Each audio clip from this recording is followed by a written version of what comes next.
L'audiologiste est le professionnel de la santé auditive. Mais bien au-delà des oreilles, il est également un professionnel de la communication. L'audiologie, c'est beaucoup plus que l'évaluation de l'audition. C'est cibler les difficultés et les besoins du patient. Et des membres de son entourage pour établir conjointement avec eux les objectifs et les moyens à mettre en place en vue d'améliorer leur qualité de vie. Au-delà des appareils auditifs, il existe plusieurs autres options permettant d'améliorer la communication. L'audiologiste est également le professionnel qualifié pour intervenir auprès des personnes ayant des acouphènes et des vertiges. Pour assurer le meilleur suivi possible de la personne auprès de laquelle il intervient. Il est amené à travailler en collaboration avec d'autres professionnels, tels que les audioprothésistes et les médecins ORL. Bref, l'audiologiste est là pour vous soutenir et vous aider à trouver des solutions adaptées à votre situation. L'audiologie, c'est le domaine qui s'intéresse à l'audition, qui s'intéresse à la communication liée à l'audition, que ce soit pour entendre, que ce soit pour profiter de la musique, que ce soit pour traverser une rue, que ce soit pour apprendre à parler.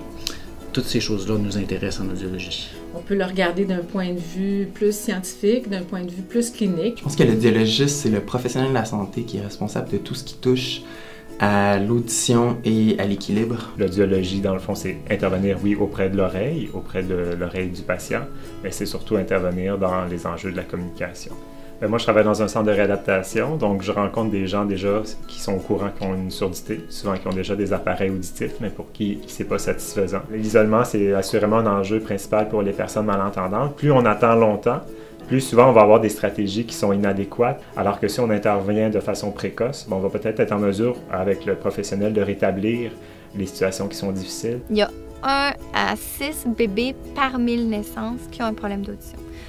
Les enfants, quand ils n'entendent pas bien, ne pourront pas apprendre le langage comme il faut. Ça affecte beaucoup l'estime de soi. Ça affecte dans tous les aspects de la vie où on doit interagir. Pour cette clientèle-là, la différence, c'est souvent s'assurer que les enfants aient bien.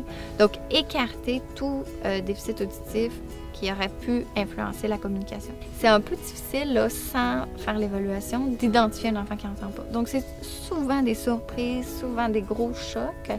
À la base, à l'annonce de diagnostic, ce qu'on veut s'assurer, c'est avant tout que le parent comprenne bien qu'est-ce que l'enfant a, c'est comment il l'entend, c'est quoi les capacités, les incapacités qui découlent de cette baisse d'audition-là.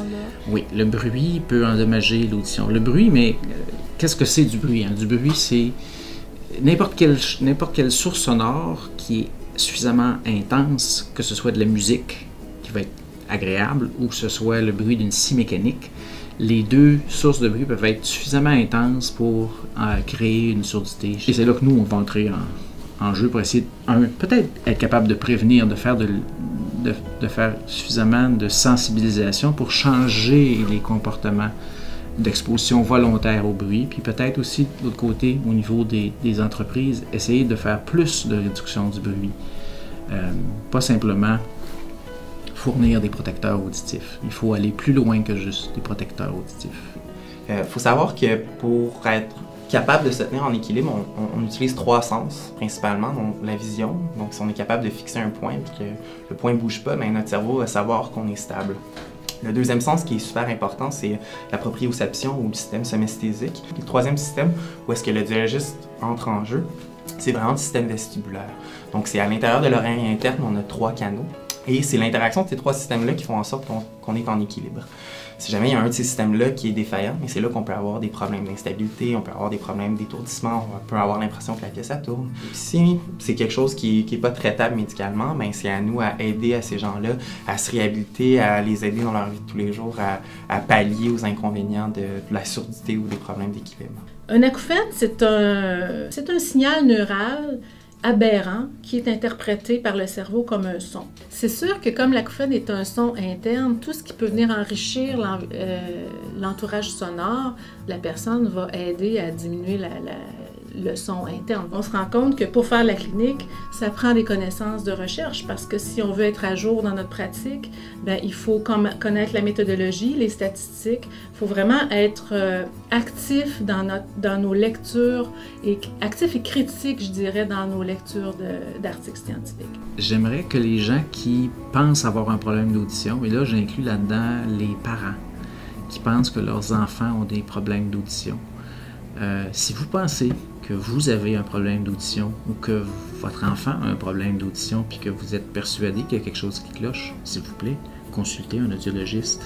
Fiez-vous à votre impression et parfois c'est difficile d'accéder à un audiologiste parce qu'il y a des gens qui vont vous dire « Ben non, c'est normal quand on a 80 ans de moins bien entendre. » C'est peut-être normal quand on a 80 ans de moins bien entendre, mais c'est pas normal de rester avec ce problème-là. Je nous souhaite à tous, comme population, d'être capable de prendre soin de nos oreilles comme on prend soin du reste de notre corps. Dans le fond, comme on prend soin de nos yeux, comme on prend soin de peu importe ce qui nous arrive comme problème de santé, si on a de la difficulté avec nos oreilles, allez consulter un audiologiste, puis ça va juste être bon pour continuer à faire vos activités, puis continuer à être en relation avec les gens que vous aimez, qui vous importent.